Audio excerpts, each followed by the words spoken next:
TV 토론이 네. 시작됩니다. 풀 생중계가 진행되니까 그 내용 쭉 지켜보시면서 아 그동안 윤석열 후보에 대한 오해가 조금 있었구나라고 하는 부분이 내일 토론을 통해서 좀 풀렸으면 좋겠습니다. 아니 토론에 대해서 이렇게 토론을 잘할 거라면서 리허설 안 해도 된다고 김용남 전 의원께서 막 그러더라고요. 네. 리허설 좀 하셔야 되겠어요. 일상이 지금 계속 끊임없는 토론을 거치고 있고 지금 오히려 생중계 토론보다 훨씬 더 중요한 게 앞서 말씀드린 것처럼 모든 내용들을 찍어서 그 내용 중에 몇 개만 편집해서 나가는 게 훨씬 더 어렵거든요. 그 내용과 과정들을 다 거쳤기 때문에 내일 있는 생중계 TV 토론에서는 훨씬 국민들 보시기에 좋은 모습 보여드릴 거라 생각합니다. 그래도 비정규직 김병민 대변인 이게 저도 비정규직이고 그 생각이 들었어요. 그러니까 주진우 기자님이나 저나 네. 우리가 한 직장에서 오래 몸을 담고 있는 사람들은 아니지만 네. 훨씬 더 본인의 능력들을 펼쳐나가기 위해서 노력을 하고 있지 않습니까? 이런 사람들을 위한 바탕이 되기 위해서 과연 이 대통령 후보는 무슨 일을 해야 될까? 청년들에게 비정규직에게도 더 좋은 나름대로의 보장들을 해주기 위한 얘기들을 한 것인데 그게 이렇게 좀 편집돼서 나갔다 보니까 오해가 동일 쌓였다 노동, 동일 생각합니다. 임금에 대해서 얘기했더라고요. 그러면 네. 윤석열 캠프, 윤석열 후보의 공약입니까? 동일 노동, 동일 임금. 노동에 관련된 공약들은 앞으로 추가적인 상황들이 더 나갈 거라 생각되는데 여기에 대해서는 이제 직무급제에 따른 보상이 좀 필요한 부분들에 대한 언급을 했다 볼 수가 있습니다. 뭐냐면 한 직장에서 오랫동안 몸을 담고 있어서 연공 서열 중심으로 가게 되는 과거의 방식이 현재 공정과 정의를 얘기하고 있는 청년들의 시각에서 좀 바뀔 필요가 있지 않겠는가 등에 대한 발언으로 해석해 주시면 조금 더 유연하게 받아들일 수 있을 거라고 봅니다. 교수님, 윤석열 후보가 얘기를 하고 옆에서 김병민이 해설을 이렇게 해야 될 것 같은데요? 무슨 뭐 어려운 말이에요. 해설을 필요하게. 아니 이게 쉽게 설명해 볼게요. 임대주택하고 아파트 문제. 임대주택 관련해서 정부가 임대주택 많이 만든다고 하니까 얼마나 공격을 했습니까? 이 젊은이들은 집을 갖고 싶어 한다. 그것도 지하철 옆에 어느 정도 그 인프라가 구축된 곳에서 집을 갖고 싶어 하는 거. 임대주택 가지려고 청년들이 좋아하는 거 아니다. 이렇게 공격을 했어요. 비정규직과 정규직도 사실은 이 비슷한 맥락이라는 생각이 들어요. 물론 비정규직에 대해서 현실적으로 비정규직을 완전히 없앨 수 있는 상황은 아니라고 보더라도 가능한 한 정규직을 많이 만들어서 안정된 직장을 갖도록 만들어주는 것이 대선 후보가 해야 될 일이라고 저는 생각을 합니다. 그러니까 김병민 대변인 말처럼 그게 앞뒤를 잘랐다고 하더라도 그런 말 자체가 저는 문제라고 생각해요. 그러니까 윤석열 후보가 갖고 계신 생각 자체가 비정규직도 괜찮다. 2년마다 한 번씩 계속 계약하면서. 근데 현장에 있는 사람들은요. 비정규직과 정규직의 차별이 너무 심해요. 이런 임금도 그렇지만요. 대우도 그렇습니다. 그리고 그 복리후생 대책도 그렇고요. 그래서 장기간 오랫동안 비정규직으로 계속 근무한다는 건 사실상 어려운 부분이고요. 청년들은 그런 비정규직보다는 정말 안정적인 직장을 갖고 싶어 하고 정규직화하는 걸 원해요. 그러면 대선 후보가 그런 쪽에 좀 얘기를 해줘야 되는데 그걸 비정규직, 정규직 다 괜찮다고 얘기해버리면 청년들한테 상당히 실망을 줄 수 있다는 겁니다. 교수님 말씀 100번 이해하고 또 공감하는데 그런 방식의 발언이 아니라 교수님의 생각에 아마 전적으로 동의할 겁니다. 그런데 안동대학교에 가서 학생들이랑 그 캠퍼스에 앉아서 많은 얘기들을 나눴잖아요.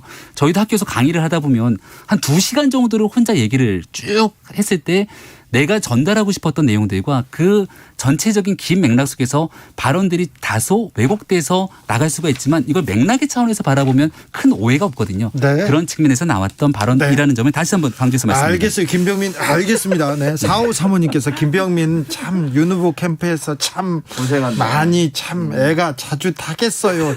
살이 나오겠어요. 얘기합니다.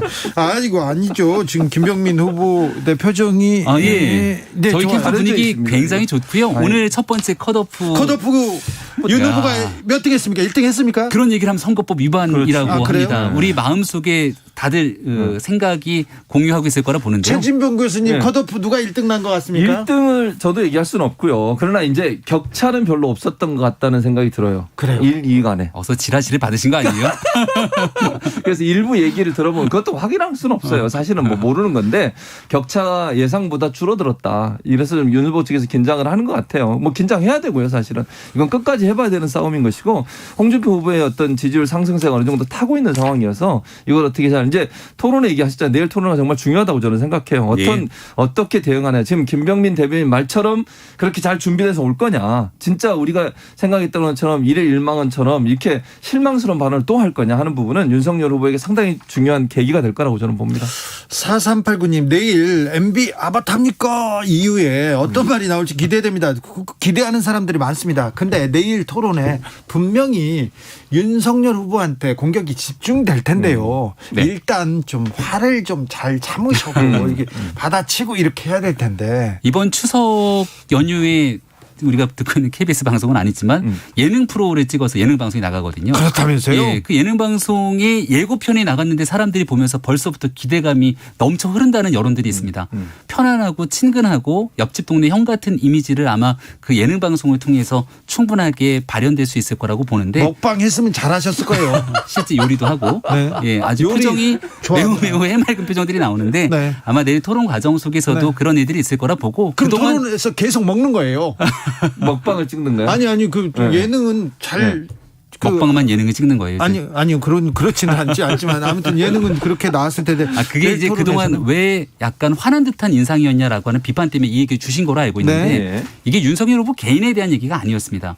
후보에 대한 비판이기도 합니다만 선거에 영향을 미치려고 하는 나쁜 행동들이 나오게 됐을 경우 이러한 마타도어들과 네거티브성 공작들이 이어지게 된다면 그 피해가 주권자인 국민 몫으로 돌아가니까 국민을 대신해서 보다 조금 더 국민을 대신해서 화를 냈다. 단호한 목소리의 모습을 보여줬다 정도로 그러니까 저는 이해해 주시면 주진우 고맙겠습니다. 기자가 말씀하신 것처럼 내일 진짜 화를 내면 안 돼요. 그 정말 왜냐하면 홍준표 후보는 끊임없이 그걸 공격할 거라고 저는 생각해. 화를 나게 만드는 요소를 계속 자극을 할 거예요. 요즘 잘 웃으시더라고요. 그러니까 네. 그래야 된다는 얘기를 하는 거예요, 제 말은. 그러니까 네. 윤석열 후보가 만약에 그게 욱혀가지고 거기서 또 뭐 이렇게 뭐 삿대질하거나 아니면 화를 내게 되면 그 마이너스가 된다는 얘기를 하는 거예요. 고발사주 의혹과 관련해서 홍준표 캠프 인물 동석했다 이렇게 얘기했는데 홍준표 의원이 한 번만 더 음해하면 그때 각오하라 이렇게 메시지를 냈습니다. 그리고 홍 예. 캠프 인물 동석하지 않은 것으로 거의 드러나고 있는데 이 네. 부분은 윤 캠프가 너무 성급한 거 아닙니까? 저희가 공개적으로 홍준표 후보의 캠프 혹은 홍준표 후보 캠프의 특정 사람. 의사를 네. 거론한 적이 없습니다. 거론한 적 없어요? 전혀 없습니다. 그럼 누가 한 거예요? 고발장에 성명불상에 한 사람이 동석했다라고 하는 제보들이 있기 때문에 여기에 대한 확인 차원에서 공수처에 고발장을 접수시킨 건데 많은 언론에서 이제 관심들이 넘치다 보니까 사람까지 좁혀가면서 그게 언론에 보도가 됐고 그러다 보니 그 인물이 내가 아니다라고 밝혀졌던 건데요. 여기에 대해서 홍준표 후보와 캠프가 갖고 있는 입장과 마음도 이해합니다마는 지금 박지원 국정원장이 국내 정치 개입한 것 아니냐고 야당 전체가 들끓고 있는데 단일 대우를 형성해서 박지원 원장과 대척을 해도 모자랄 판에 지금 우리 내부에서 서로 뒤를 돌아보게 돼서는 좀 곤란한 측면이 있다는 점도 홍준표 후보 캠프에 또 얘기를 드릴 수밖에 없습니다. 그러니까 제가 볼 때는 이제 그게 이제 윤석열 후보 측에서 원하는 거지만 홍준표 후보는 그렇게 할 생각이 없는 것 같아요. 그러니까 왜냐면 이런 거잖아요.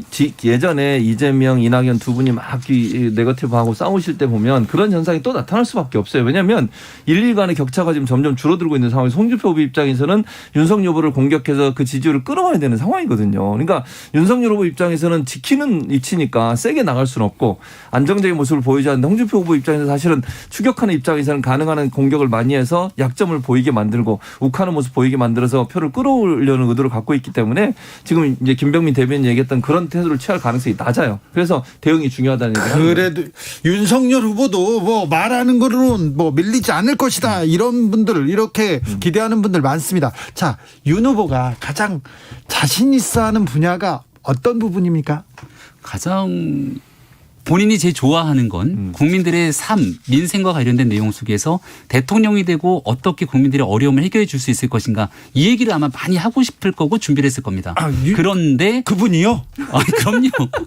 아니 윤석열 후보의 첫 번째 대통령이 되고 나서 뭐부터 하고 싶냐라고 물어보니까 네. 코로나로 어려움을 겪고 있는 소상공인 자영업자가 취임 이후 100일 만에 다시 일상을 회복하고 위기 탈출할 수 있는 프로젝트를 만들겠다가 첫 번째 메시지였습니다. 100일 만에요? 100일 만에. 그러니까 우리가 보통 대통령이 되고 나면 국가 운영에 대한 목표가 있고 국정과제가 있잖아요. 예. 첫 번째 1호 국정과제로 코로나에 어려움을 겪고 있는 분들을 위해서 모든 에너지를 투입하겠다라고 하는데 애석하게도 내일 토론에는 이런 정책적인 국면보다는 최근 벌어지고 있는 많은 정치 공방이 이슈가 될 것 같아서 네. 약간 걱정이 되긴 합니다.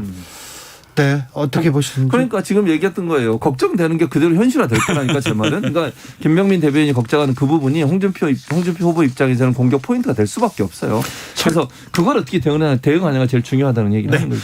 솔직히 이빨을 네. 갈고 있었잖아요. 홍준표 후보가 본인 말로도. 네. 홍준표의 입 좀 사납긴 하잖아요. 그래서 저는 내일 토론회가 상당히 흥미롭게 진행될 것 같다는 게요. 사람들이 기대하지 않습니까? 홍준표 후보가 토론에서 뭔가 한 방을 보여줄 거야. 근데 생각만큼 소문난 잔치에 먹을 게 없다고 한 방을 기대했을 때 그 한 방을 보여주지 못하게 되면 오히려 기대가 높았던 홍준표 후보에게 토론 이후 평가가 박해질 수 있고요. 윤석열 후보 지금 우리 얘기하면서 뭐 여러 가지 과거에 있었던 얘기들을 꺼냅니다만 토론을 잘할 거라고 기대들 안 하고 얘기하시잖아요. 근데 뚜껑을 열고 생방송에 딱 켰는데 국민들 보시기에 와 잘하네라는 인식이 나오는 순간 갑자기 분위기가 확 달라질 수 있는 거죠. 네. 기회이기도 합니다. 그렇죠. 그러니까 무슨 말이냐면 그 말은 동의해. 기대감이 낮은 건 분명해요. 그러니까 윤석열 후보에 대해서 교수님의 기대감이 낮은 거고. 그럴 수 있고 아무튼 이제 예를 들면 중도층에 있는 분들이 토론에 대해서 그렇게 잘할 거라는 큰 기대를 갖고 있지는 않다는 거죠. 그러니까 김병민 대변인 말처럼 만약에 토론 과정에서 그런 모습을 보여주면 일정 부분 플러스가 될 수 있다고 저는 봐요. 그러니까 홍준표 후보가 공격을 하더라도 그걸 잘 넘어가고 그렇죠. 능수능란하게 잘 넘기면 긍정적인 효과를 가져올 수 있다는 거죠. 기존의 정치적 셈법, 정치적인 어투가 아니라 또 정치권하고는 좀 멀었던 사람들이 던지는 메시지가 훨씬 더 신선할 수도 있습니다. 최재형, 네. 윤석열 후보한테 기회가 있을 수도 있습니다. 아무튼 선두권에서 치고 나가는 후보기 때문에 윤석열 후보한테 이렇게 집중될 거예요. 김병민 네. 대변인은 어떤 점을 이렇게 조언하셨어요? 저는 윤석열 후보가 평상시 하고 있었던 본인의 생각대로 하게 되면 전혀 문제없이 잘할 거라고 봅니다. 그대로만 하면요? 아닌 것 주변 같은데. 사람들과 같이 나눠서 얘기할 때 자신감 있게 본인들의 생각들을 일목요연하게 정리해서 얘기를 잘합니다. 그런데 지금 나타났던 많은 일들이 평소에 이 뭔가 행사장에 가거나 했을 때 후보 본인에게 마이크가 너무 길게 주어지는 순간 그 말이 너무 길기 때문에 전체적인 내용을 잘랐기 때문에 그런 거고요. 네. 토론 과정에서는 특정 후보 개인에게 그렇게 많은 마이크가 돌아가지는 않거든요. 그러니까 티키타카 하듯이 우리 지금 주진우 라이브에서 보여주는 모습을 윤석열 후보 평상시 내용을 그대로 얹어놓게 되면 토론에서 저는 문제없이 잘할 거라고 생각합니다. 토론회가 지금 처음 열리기 때문에 관심은 높아집니다. 그런데 그렇죠. 이제 6번 열리나요? 이게 8명의 후보가 오늘 압축이 되지 않았습니까? 네. 4명의 후보로 가는 길목에만 6번이 열립니다. 네. 그리고 이제 4명의 후보로 압축되고 나면 더 많은 토론이 진행될 거고요. 네. 지금 가장 중점적으로 준비하고 있는 거는 뭡니까? 일단 많은 정치 공세가 들어오지 않겠습니까? 예. 최근에 여권에서 얘기하고 있는 많은 얘기들도 결국은 국민의힘 내부에 있는 후보들이 아마 제가 상대 후보면 이렇게 얘기할 거예요. 이 얘기를 꼭 물어보고 싶지는 않지만 본선에 갔을 때 민주당이 물어볼 수 있는 얘기니 한번 물어보겠습니다라고들 얘기를 하니까 그런 정치 공세에 관련된 내용들에 대해서 철저하게 논리적으로 방어막을 필 수 있는 내용들 이건 뭐 기본이라고 생각합니다. 그렇습니까? 홍준표 캠프에서는 공작 의원 쫓아내라 이렇게 얘기하던데 네. 누구죠? 공작 의원이? 3명을 쫓아내요. 3명이라던데요. 국회의원 2명 여기 보면 그대로 보면요. 국회의원 2분하고 검사 예. 출신 변호사 이렇게 네. 있어요. 제가 앞서 말씀드렸던 것처럼 어디에도 공개적으로 나와서 홍준표 후보 캠프라고 얘기를 한 적이 없는데 여기에 대해서 뭔가 걸렸다는 듯 이렇게 정치 공세를 펼치고 나오게 되면 아니 지금껏 윤석열 캠프에서 냄새를 풍기던데. 정확하게 홍준표 후보와 홍준표 캠프 그리고 관련된 내용들에 이슈 대해서 티키타카 6시에 이어갈까요?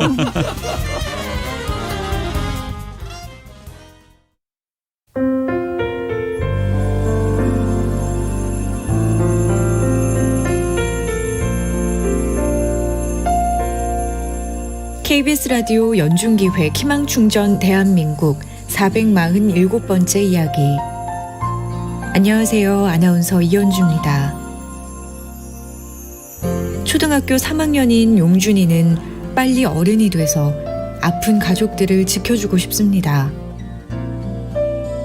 만성 디스크로 고생하는 할아버지와 파킨슨병으로 거동이 어려운 할머니, 그리고 집안의 기둥인 삼촌은 갑상선 암으로 수술을 받았습니다. 유일한 버팀목인 가족들이 아파하는 모습을 보면서도 아무것도 해줄 수 있는 게 없어 속상하다고 말하는 용준이. 그 흔한 반찬 투정 한번 하지 않고 애써 웃어 보이는 용준이는 가족들의 아픈 손가락입니다. 가족들은 어린 용준이에게 마음의 짐을 안겨준 것 같아서 너무 미안하고 마음이 아픈데요. 용준이네 가정이 지금의 걱정을 조금이나마 덜어낼 수 있도록 여러분이 사랑을 전해주세요.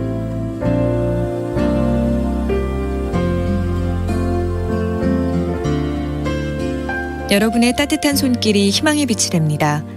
ARS 060-700-1580 060-700-1580 한 통화 3,000원으로 희망을 선물해 주세요. KBS 라디오 연중기획 희망충전 대한민국은 초록우산 어린이재단, 인탑스 주식회사 그리고 청취자 여러분과 함께합니다. ARS 060-700-1580 한 통화 3,000원입니다.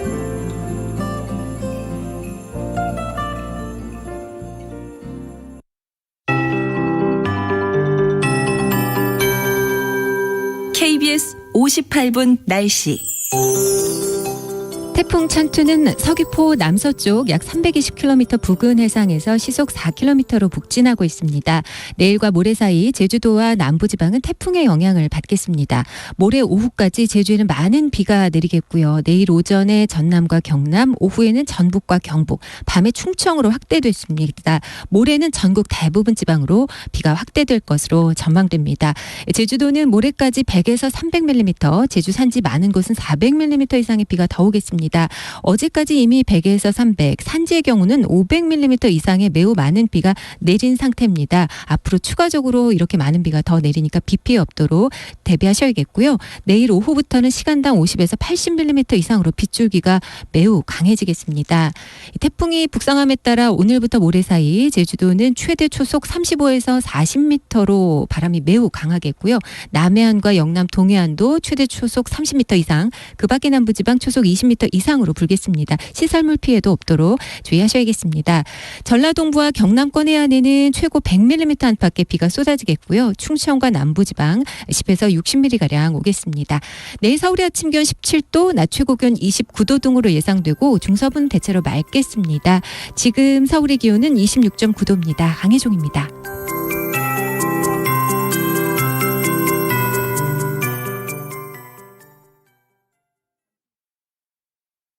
정성을 다하는 국민의 방송 KBS가 6시를 알려드립니다. AM 711kHz, FM 97.3MHz, KBS 1라디오입니다. HLKA.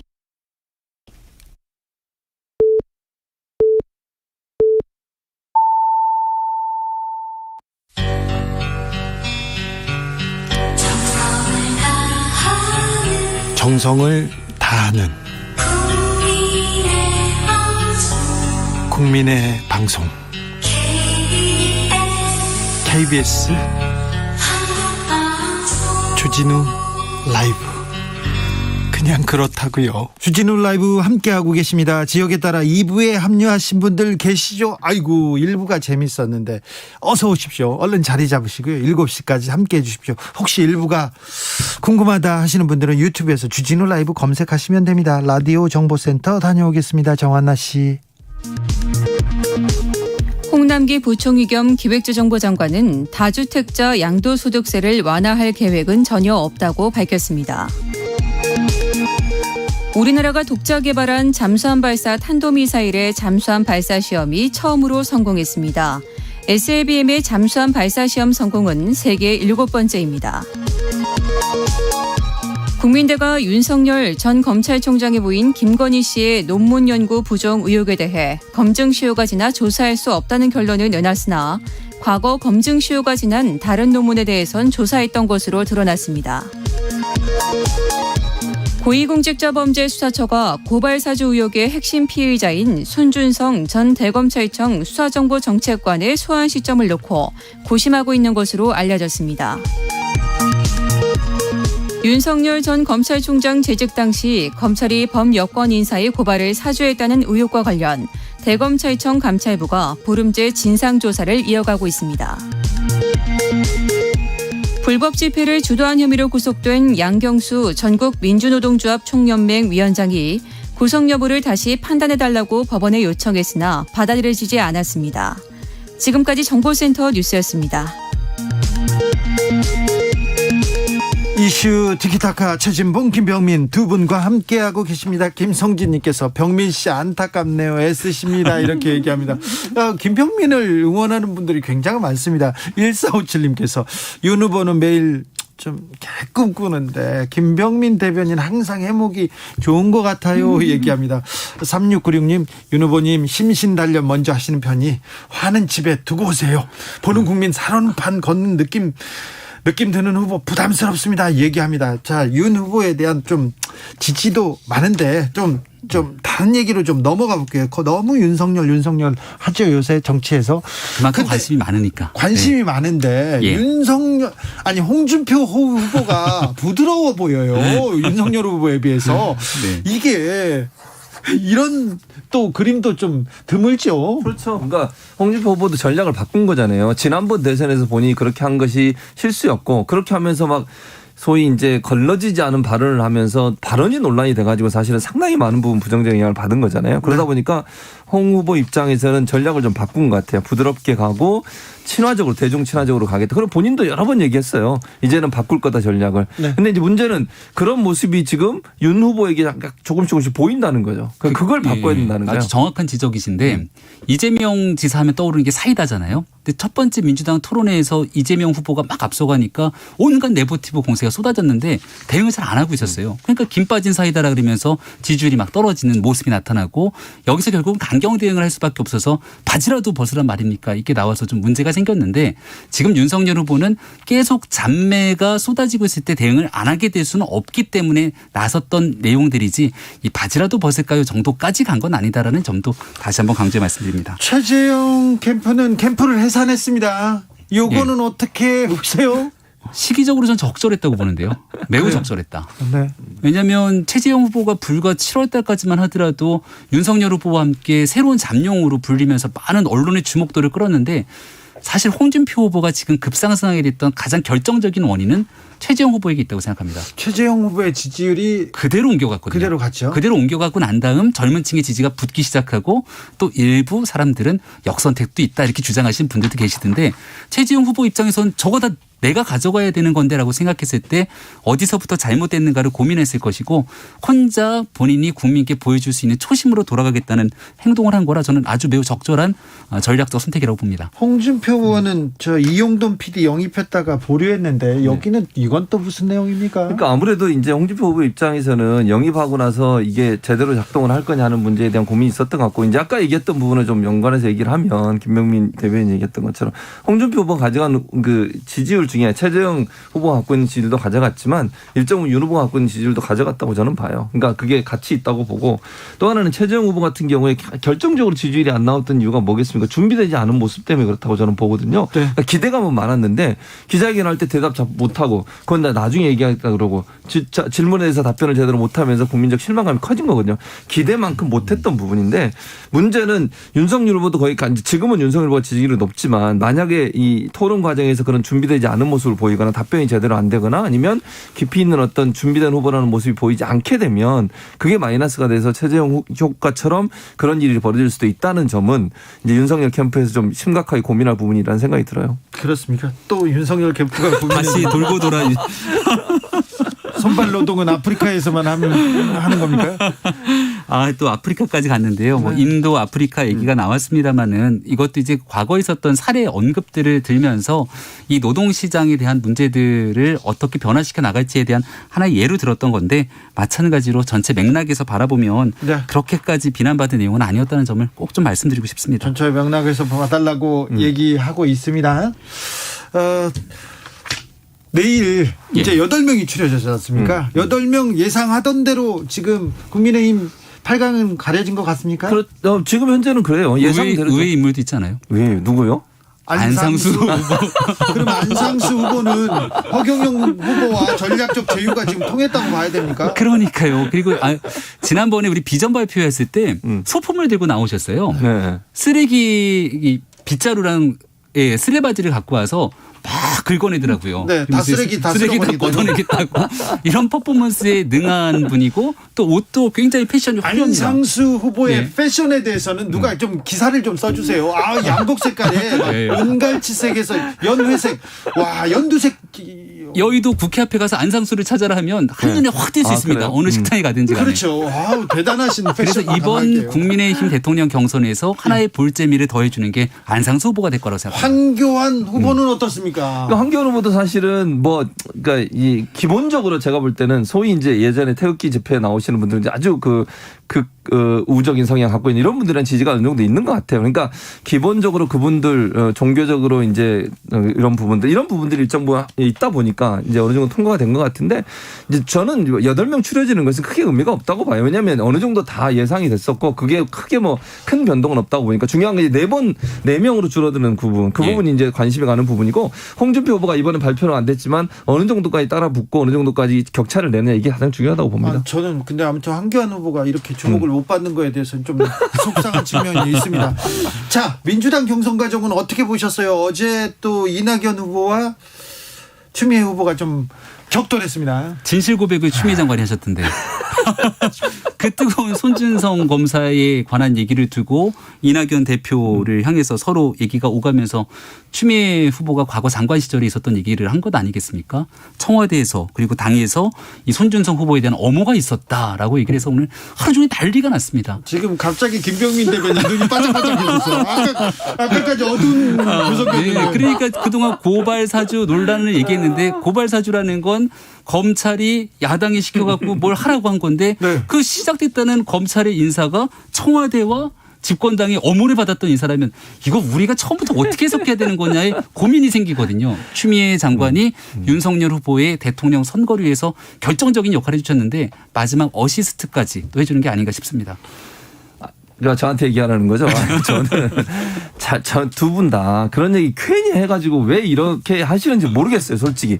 그러니까 예를 들면 지금 김병민 대변인 말처럼 저렇게 공격이 들어오잖아요. 아니 당연히 그렇게 공격이 들어오죠. 그렇지 않아도 지금 의혹을 제기하는 건 손준성 검사와 윤석열 총장 간의 어떤 전 총장 간의 가까운 사이였고 친분이 있었고 직접 보고하는 사이니까 연관이 있을 거라는 의혹을 제기하고 있는 마당에 손준성 검사를 임명하는데 그 자리를 두고 있는데 이 부분이 어느 정도 작동을 해서 이렇게 얘기해버리면 그거 끌어내기에 가장 좋은 아이템 아닙니까? 이거 왜 그런 얘기를 하는지 난 도저히 이해가 안 돼요. 솔직히 얘기하면. 아무튼 검사가 야당 정치인한테 고발장을 써주고 해라 이렇게 하면 굉장히 나쁜 일인 뭐 있어서는 안 되는 일이죠. 김병민 대변인. 예, 그런 일이 절대로 있어서는 안 됩니다만 손준성 검사는 부인하고 있고 그 손준성 검사를 엄호했다는 게 청와대라서 여러 가지 고민이 생깁니다. 최건승님께서 토론은 준비해도 안 돼요. 토론자는 전쟁터거든. 훈련받은 자도 쓰러지는 게 전쟁터요. 이렇게 얘기합니다. 1521님 여야 각 당에서 대선 경선을 보면서 딱히 먹을 것도 없는데 무조건 이 중에 하나 고르라고 갑질하는 기업 같습니다. 국민 가수, 국민 배우, 국민 여동생은 있는데 왜 국민 후보는